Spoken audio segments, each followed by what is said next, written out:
دنیا میں سب سے بڑی مثال حضور تاجدار کائنات صلی اللہ علیہ وآلہ وسلم کی ذات مبارک کی ہے۔ عرب کا معاشرہ دیکھیے جہالت کی گہرائیوں میں گرا ہوا تھا۔ لوگ اپنی بیٹیوں کو زندہ دفن کر رہے تھے۔ اخلاق نام کی چیز نہیں تھی۔ بے ایمانی اور بددیانتی کی انتہا تھی۔ لوگوں میں شائستگی نہیں تھی۔ لوگ برہنہ ہو کر خانہ کعبہ کا طواف کیا کرتے تھے۔ وہ اپنی ماں کا احترام نہیں کرتے تھے۔ اپنی بیوی بچوں کی طرف دھیان نہیں دیتے تھے۔ ان کی تربیت کو اہم نہیں سمجھتے تھے۔ اس وقت جہالت اتنی زیادہ تھی کہ اگر اس وقت کی جہالت کو مثال کے طور پر بھی سمجھنا چاہیں تو سمجھ نہیں سکتے کہ کہاں بیٹی پیدا ہونا اور اسے زندہ درگور کر دینا، اور کہاں حضور تاجدار کائنات صلی اللہ علیہ وآلہ وسلم کی ذات مبارک کہ جنہوں نے مثال قائم کی، انہوں نے ہر چیز کو بدل کر رکھ دیا۔ یہاں تک کہ آپ صلی اللہ علیہ وآلہ وسلم نے فرمایا، اگر تمہارے گھر میں بیٹی پیدا ہوئی ہے تو یہ خدا کی رحمت ہے۔ بیٹی جسے معاشرہ زندہ دفن کر رہا تھا اسے رحمت کہہ دیا۔ دیکھیے مثال بننا حضور تاجدار کائنات صلی اللہ علیہ وآلہ وسلم کی سنت ہے۔ آپ بھی اپنے ارد گرد کے ماحول کے لیے مثال بن سکتے ہیں۔ جہالت، حماقت، غیر سنجیدگی کو چھوڑ کر سنجیدہ ہو جائیے۔ پہلے یہ کام کر کے دوسروں کے لیے مثال بن جائیے۔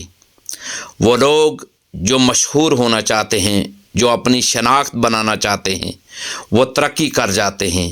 ہماری کامیابی کا پہلا تعلق اپنی شناخت سے ہوتا ہے۔ جن لوگوں میں شناخت کا جذبہ نہیں ہوتا وہ ترقی نہیں کر پاتے، کامیاب نہیں ہوتے۔ انہیں کچھ کر کے دکھانے کا کوئی شوق نہیں ہوتا، بلکہ بعض لوگوں کو کچھ کر کے دکھانے کا جذبہ ہوتا ہے۔ یہ وہ لوگ ہوتے ہیں جن کے اندر شناخت کا جذبہ پایا جاتا ہے۔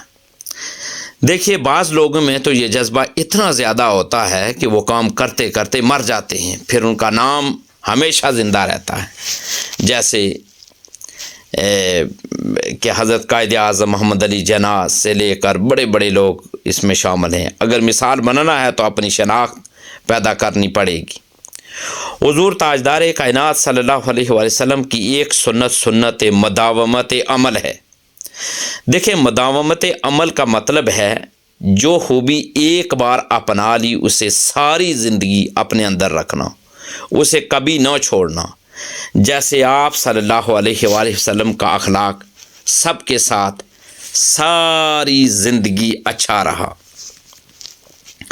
حضور تاجدار کائنات صلی اللہ علیہ وآلہ وسلم دیکھیے کہ آپ دیانتدار تھے تو آپ نے کبھی دیانتداری کو نہیں چھوڑا۔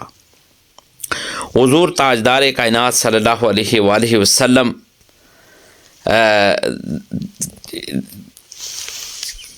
یعنی آپ صادق الامین تھے تو آپ ساری زندگی صادق الامین رہے۔ اگر آپ کو مثال بنانا ہے تو پھر جن خوبیوں کو آپ اختیار کر لیں انہیں نہیں چھوڑنا۔ یہ نہ ہو کہ آج اخلاق اچھا ہے کل کو برا ہو گیا۔ کمال تو یہ ہے کہ کوئی شخص آپ کے ساتھ برا ہے تب بھی آپ کا اخلاق اچھا ہو۔ یہ مداومت عمل کی شان ہے۔ جب آپ نئی مثال بناتے ہیں تو دنیا آپ کو بیوقوف سمجھتی ہے، لوگ تنقید کرتے ہیں۔ یہ بات اچھی طرح سمجھ لیجئے کہ ہم زندگی میں اپنے کاموں کے متعلق ہر ایک کو جواب دہ نہیں ہیں۔ اسی طرح بعض لوگوں کو جواب یاد رکھے زندگی خود دیتی ہے۔ جب آپ کوئی چیز اپناتے ہیں یا کسی چیز کی پیروی کرتے ہیں تو بعض لوگ اس وقت تنقید کر رہے ہوتے ہیں۔ آپ کو جواب نہیں دینا، بس آپ انتظار کرنا ہے۔ آپ کو زندگی خود ہی انہیں جواب دے دے گی۔ ایک بہت بڑے آدمی گزرے ہیں واصف علی واصف صاحب، وہ فرماتے ہیں بڑی منزلوں کے مسافر چھوٹے جھگڑوں میں نہیں پڑتے۔ وہ مزید فرماتے ہیں کہ بڑی منزلوں کے مسافر دل نہیں ہارتے، ان کی ہمت جوان رہتی ہے۔ ہماری سب سے بڑی ناکامی کی وجہ یہ ہے کہ ہم قرآن نہیں پڑھتے اور نہ سیرت نبوی صلی اللہ علیہ وآلہ وسلم کا مطالعہ کرتے ہیں۔ ہم اتنے عجیب لوگ ہیں کہ ہمیں دنیا دار مصنوعی ہیروز کی زندگیوں کا خوب پتہ ہوتا ہے، مگر حضور تاجدار کائنات صلی اللہ علیہ وآلہ وسلم کی ذات مبارکہ کے متعلق ہم کچھ نہیں جانتے۔ اگر سیرت رسول پاک صلی اللہ علیہ وآلہ وسلم کا مطالعہ کیا جائے تو قدم قدم پر رہنمائی ملتی ہے۔ چلیے خود ہی بتائیے کہ ایک کتاب آپ کے گھر جاتی ہے، یہ کتاب آپ کے گھر کتنے لوگ پڑھتے ہیں؟ مطالعے کا کلچر کامیابی کی طرف لے جاتا ہے۔ جس نے انسان کو سمجھنا ہے وہ حضرت آدم علیہ السلام کو پڑھے، اور جس نے بہترین انسان کو سمجھنا ہے وہ رسول کریم صلی اللہ علیہ وآلہ وسلم کی سیرت مبارکہ کو پڑھے۔ دیکھیے اس دنیا میں انسانوں کی ایک بہت بڑی تعداد جیسے آتی ہے ویسے ہی چلی جاتی ہے۔ وہ یوں زندگی گزارتے ہیں گویا کبھی زندہ ہی نہ تھے، جبکہ بعض لوگ آتے ہیں ان کا نام ہمیشہ ہمیشہ کے لیے زندہ ہو جاتا ہے۔ وہ کیوں زندہ رہتے ہیں؟ دونوں کی زندگی میں صرف ایک فرق ہے، اور وہ فرق کامیابی کا ہے۔ یہاں میں عرض کرتا چلوں، دیکھیے سنت مداومت عمل کی میں نے بات کی ہے۔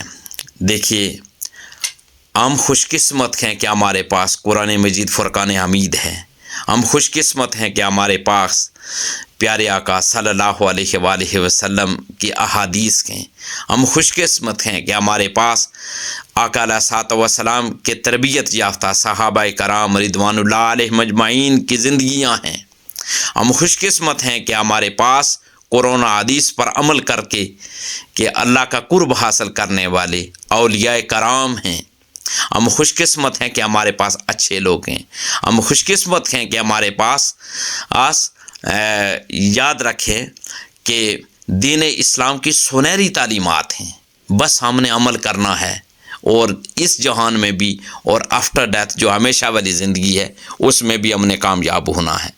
دیکھیں ماہ شعبان المعظم کی مبارک ساعتیں ہیں، ان مبارک ساعتوں کے اندر سورہ کوثر، سورۃ الکوثر ہے، اس کو اسٹڈی کریں، اور مجھے یقین ہے کہ جب آپ سورۃ الکوثر کو وظیفے کے طور پر پڑھیں گے، اگر کچھ نہیں تو آپ صبح نماز فجر کے بعد یا نماز عشاء کے بعد اس کا وظیفہ ضرور کریں، درود پاک پڑھیں، قرآن مجید فرقان حمید کو شروع سے پڑھنا شروع کریں،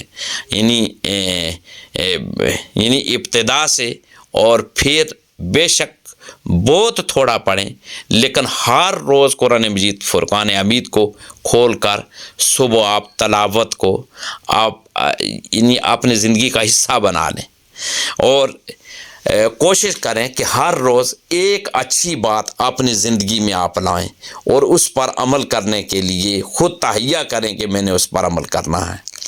اگر یہ ہم کر لیں کہ ہر روز ایک اچھی بات اس پر عمل کرنے کا ہم نے تہیہ کرنا ہے اور ہم نے اس پر عمل کرنا شروع کرنا ہے، پھر ہم قرآن مجید فرقان حمید کی ہر روز تلاوت کرنی ہے۔ دیکھیں سورۃ الکوثر کی میں بات اس لیے کر رہا ہوں کہ یہ قرآن مجید فرقان حمید کی سب سے چھوٹی سورت ہے، اس کو پڑھنا بھی آسان ہے، اور اس کو پڑھنے کے بے شمار فضائل بھی ہیں، بے شمار برکات بھی ہیں۔ اللہ تبارک و تعالیٰ بے شمار مشکلات، مصائب و آلام، دکھ درد، تکلیفیں، پریشانیاں اس کی تلاوت کی وجہ سے دور کر دیتا ہے۔ پھر ایک اور بھی ہے کہ آپ ہر روز یہ بھی اپنی زندگی کا حصہ بنا لیں کہ آپ استغفار کریں۔ دیکھیں پیارے آقا صلی اللہ علیہ وآلہ وسلم بھی استغفار، اور پیارے آقا صلی اللہ علیہ وآلہ وسلم استغفار اس لیے پڑھا کرتے تھے کہ درجات کی بلندی کے لیے، ہماری خاطر کہ ہم ان کی اس سنت کو اڈاپٹ کریں اور اس کی پیروی کر کے اپنی زندگی کو بہتر کریں۔ تو دیکھیں اگر ہم ان اچھی باتوں پر عمل کرنا شروع کر دیتے ہیں تو مجھے یقین ہے کہ اللہ تبارک و تعالی ہمیں بھی کامیابیوں سے ضرور امکنار کرے گا۔ اور